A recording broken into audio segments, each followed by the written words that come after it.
Hey everybody, welcome back to the SoSo Ducati project. My name is Taylor with SoSo Cycles, and today we have quite a bit of stuff to get to because this thing has to go to paint in 3 days. So I have a list, let's get to it.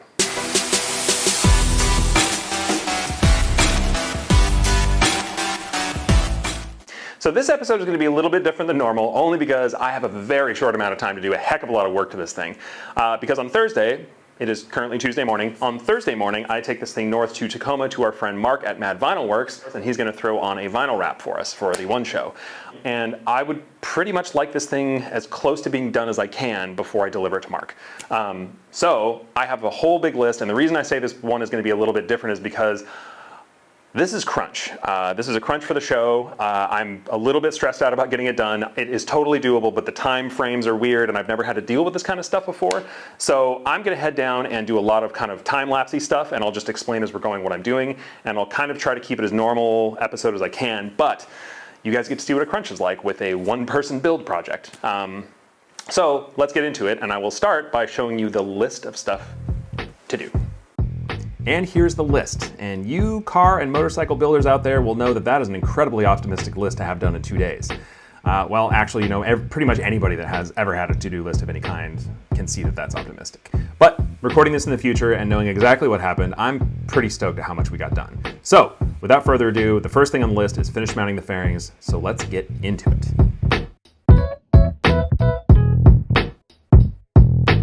And for anybody that has ever fitted track fairings before, you know what a pain in the butt it is, because generally race fairings do not come with any holes pre-drilled, so locating them in the first place, everything is up to you to get it to fit right. The good thing about the Corsa Garage fairings is they do have some holes pre-drilled in them, so you can locate a couple of things, which makes the rest of it very easy. But even something like this, like fitting the tail, you'll see, it's a lot of back and forth getting it to fit right.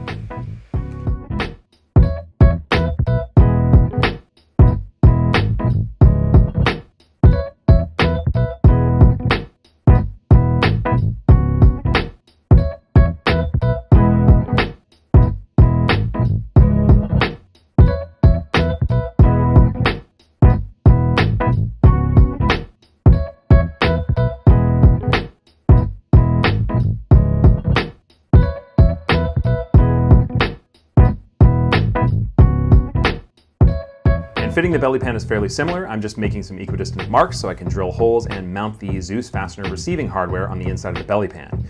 And the point of the belly pan is for oil containment. So if something happens on the track and something happens with your motor and it springs a leak, the oil stays in the belly pan rather than getting all over the track. So you do want that belly pan to stay on even when the side fairings are off. So I'm trying to fix it in a way where you can take the fairings off and have the belly pan remain in place just in case there's oil inside of it. So it involves a lot of rivets and a lot of fitting and a lot of fettling. So there it is.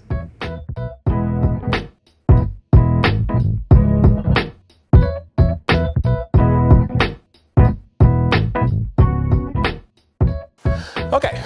As you can tell, fairings are now on. I am very happy with how they all fit.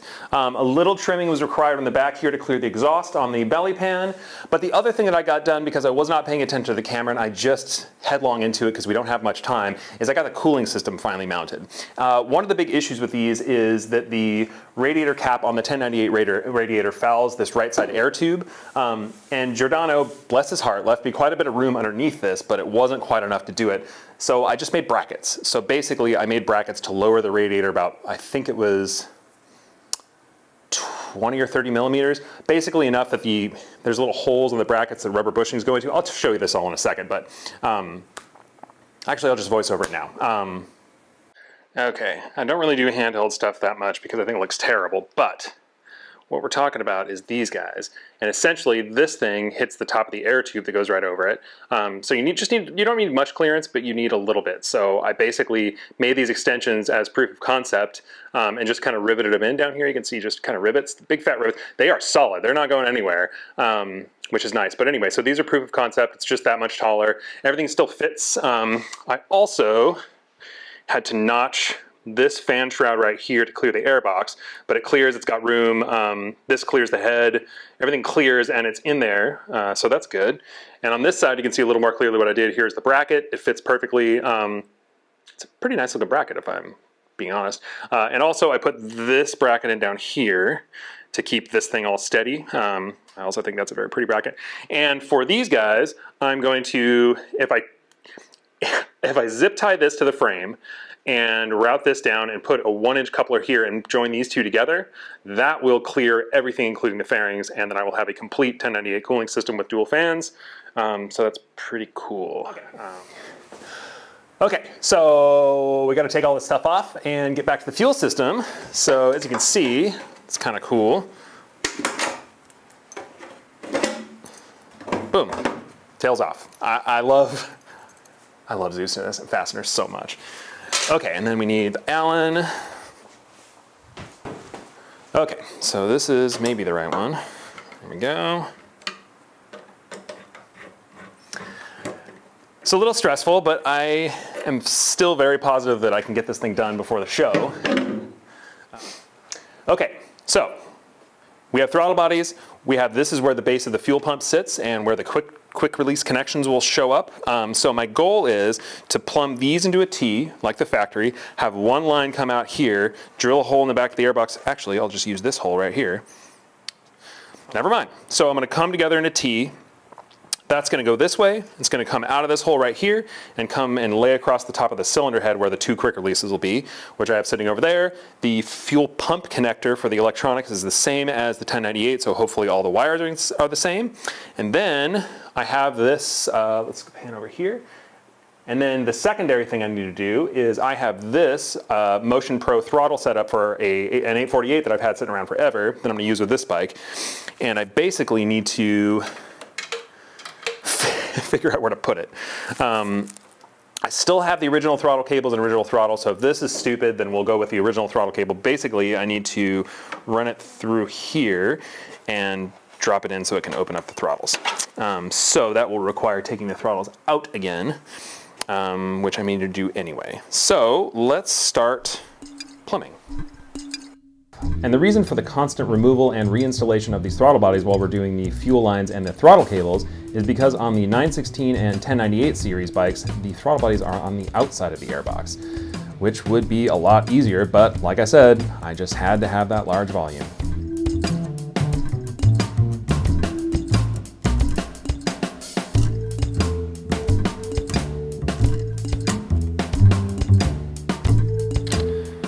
Besides one clamp over here, that's pretty much the fueling system.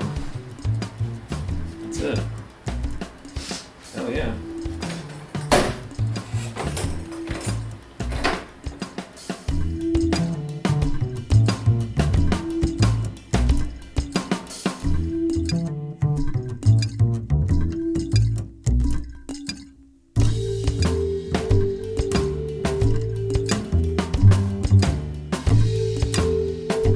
And after a whole lot of fettling, we now have this.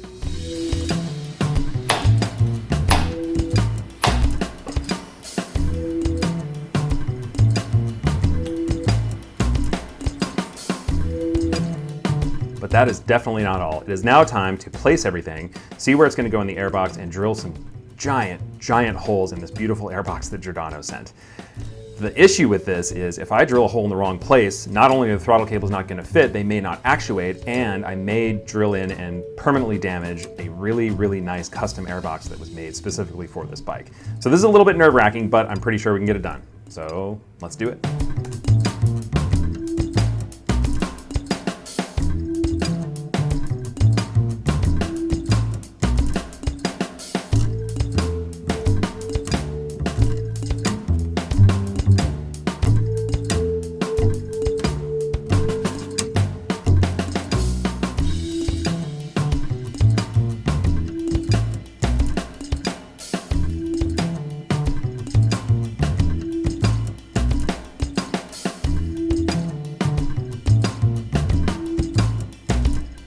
So the time lapse cut out a little early, but you only missed me finalizing the fuel line for the horizontal cylinder. Everything fits. I had to trim the trumpet on the front just a little bit to clear the throttle cables, but now we have a working throttle.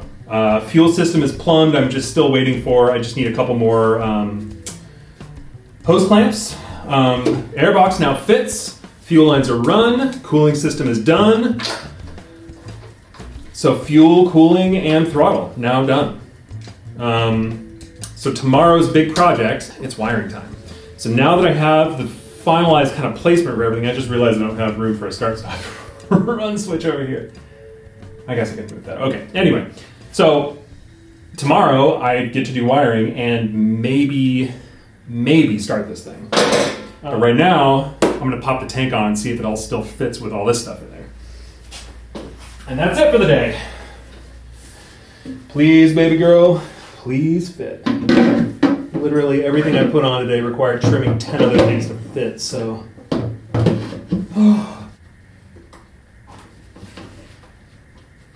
Probably should have taken this bolt out first. Come on now.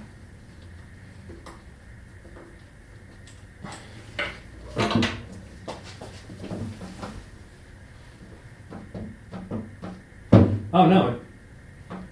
That's hitting the rubber bumpers. That's not hitting anything. Oh my God, you guys. So that means fuel system plumbed, throttle working, cooling system needs a coupler and then it's done. But for the most part, I mean, this thing's really close, and that's exciting. Okay, so and I'll delete all this stuff tomorrow. We'll make sure that everything works. But you guys, working throttle, fuel system almost plumbed. I feel good. Okay, see you in a couple of seconds. But unfortunately, that's not going to happen due to a massive migraine. And the glamour shots you're expecting, also not going to happen, because the bike is now here with this guy getting wrapped.